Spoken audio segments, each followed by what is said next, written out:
الريف ناس ما تاخدش بالها قوي. كان زمان من 40 سنة و50 سنة الريف كان بيغطي حاجته.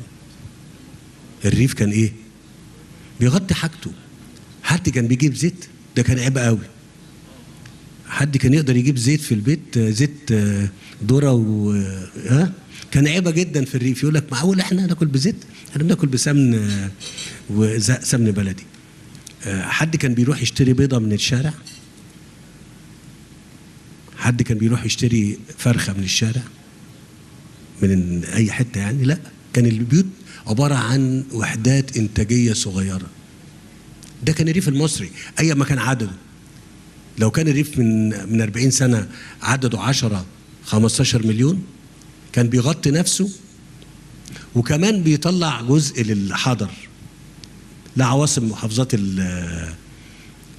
يعني محافظة